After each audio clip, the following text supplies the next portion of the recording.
que são opções, de fato, né?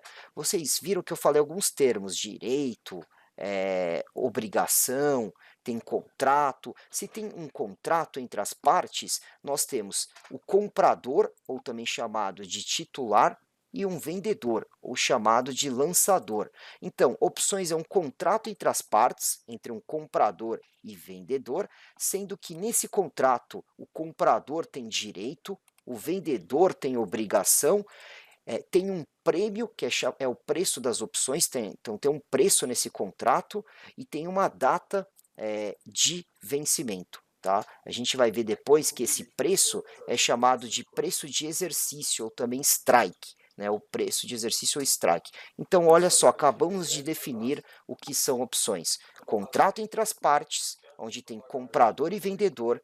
Comprador, também chamado de titular, tem direito. Vendedor, também chamado de lançador, tem obrigação, e nesse contrato tem um preço de exercício, que é o strike, e também uma data de vencimento. Tá?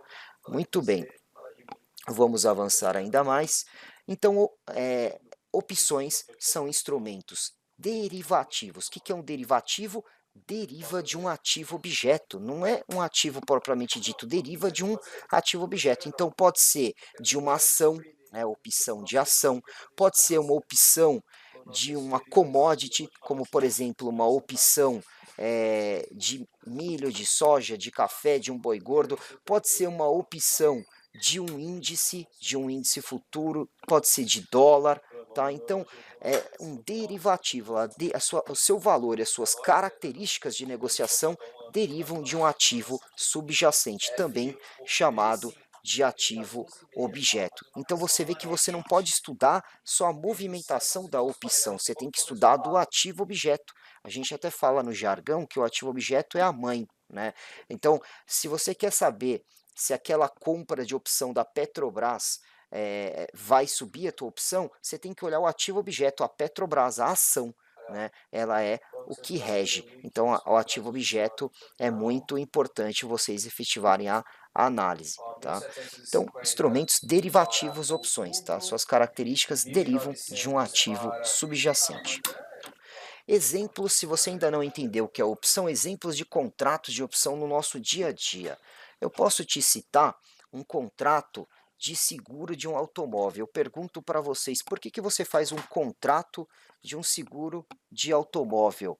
Você faz esse contrato porque se roubarem o seu carro, ou se tiver um sinistro, você bater o carro, você tem o quê? O ressarcimento desse prejuízo pela seguradora, não tem? Você tem uma garantia do bem. Portanto, se passar um ano, não roubaram o seu carro e você também não bateu o seu carro, você concorda que você jogou o dinheiro do prêmio fora? Ou seja, você, pessoa física, foi o comprador de opção? E a seguradora? A seguradora foi a vendedora de opção. Se você tiver um sinistro, a seguradora tem a obrigação de te ressarcir. Obrigação, porque ela é vendedora de opções. Mas você, pessoa física, é o comprador, está pagando um prêmio. Que prêmio é esse que você está pagando? É o preço do seguro. Se não bater o carro, se não roubar o carro, você joga o dinheiro do prêmio fora. Mas para que você faz isso? Porque você tem um carro, sei lá eu, de 60 mil reais, e se te roubam esse carro, você perde todo o seu bem. Você quer proteger o teu patrimônio, então você paga um valor para a seguradora para que se aconteça alguma coisa, você tem esse ressarcimento. Outro exemplo, contrato de compra e venda de um imóvel. Você tem um amigo que tem um apartamento de R$ 1 milhão. Aí esse seu amigo fala para você que vai vender o apartamento. E você estava procurando um apartamento para comprar, vai lá, avalia o apartamento, gostou e fala, vende para mim esse apartamento? Aí seu amigo fala, vendo, ele vale 1 milhão. Aí você fala, não, é o seguinte, eu vou ter o dinheiro daqui 3 meses. Você me assegura o preço de 1 milhão e adiantado eu te dou R$ 10 mil, que é como se fosse aquele cheque calção, né? Aí seu amigo fala, muito bem, então se você desistir da compra do apartamento daqui 3 meses, esses 10 mil, que é o dinheiro do prêmio, já é meu?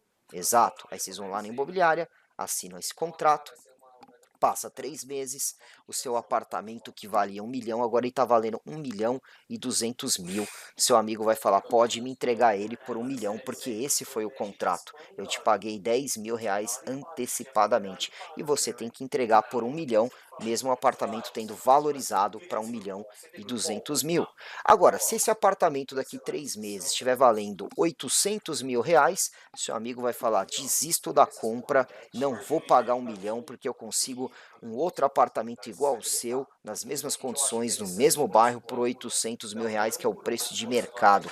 E eu joguei meus 10.000 reais fora, que foi o dinheiro do prêmio, tá certo? Então você vê que intuitivamente a gente já faz esses tipos de contratos no nosso dia a dia, seja com seguro de automóvel, uma compra ou uma venda de um imóvel, dando um dinheiro aí como se fosse um cheque calção antecipadamente para assegurar a preferência de venda, né? Então, aí você começa a entender que tem um comprador, que tem um vendedor, que o comprador tem um direito e que o vendedor tem uma obrigação. É isso, pessoal. Não é nada mirabolante, então, contrato de opções, perceberam?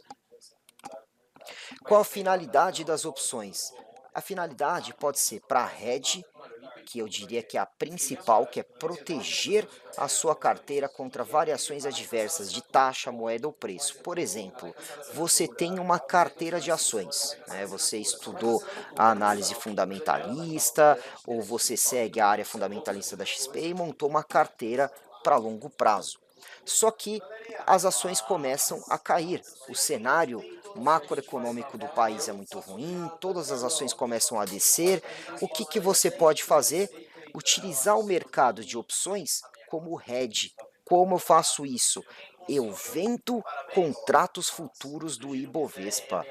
Ou seja, se as ações estão caindo, o índice Ibovespa está caindo, eu estou perdendo dinheiro na minha carteira. Mas como eu vendi contratos futuros, eu estou ganhando dinheiro nesta queda da bolsa. Então, eu estou tirando dinheiro do mercado na queda e isso está repondo parte do prejuízo da minha carteira de ações. Então, eu vendi contratos futuros. Vocês têm que imaginar, pessoal, o hedge é o risco, né? Então, se esse risco para você, pessoa física, é queda nas ações, o que, que você faz? Vende contrato futuro de Ibovespa.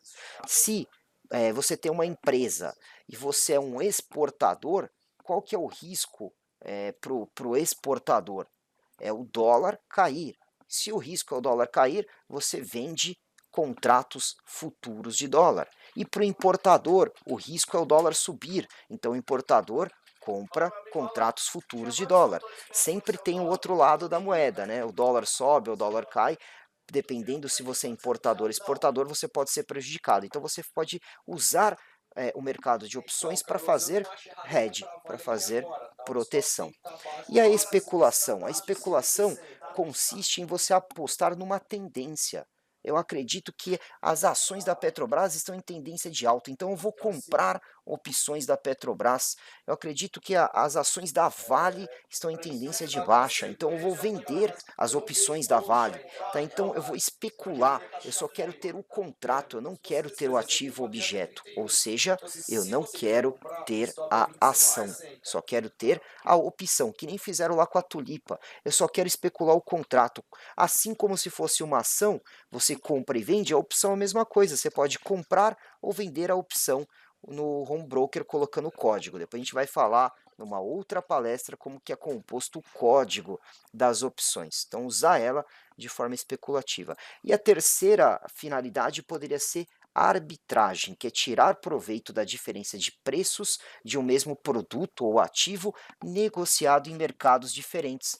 A arbitragem, pessoal, é difícil pessoa física conseguir fazer ela, porque quando tem essa distorção de preços, automaticamente ou rapidamente se ajusta ao patamar original. Tem muitos clubes, fundos de investimento, assets, pessoas jurídicas que tentam arbitrar, tem ferramentas mais rápidas ou até mais conhecimento para isso, mas hoje em dia a gente fala que o mercado está muito mais profissional e é difícil você conseguir essa arbitragem. Seria tentar auferir lucro sem correr riscos, tá? Mas isso realmente é bem complicado. Então, para o pessoa física, ele vai usar o mercado de opções ou como hedge, proteção, ou como forma de especulação. Essas são as duas grandes finalidades.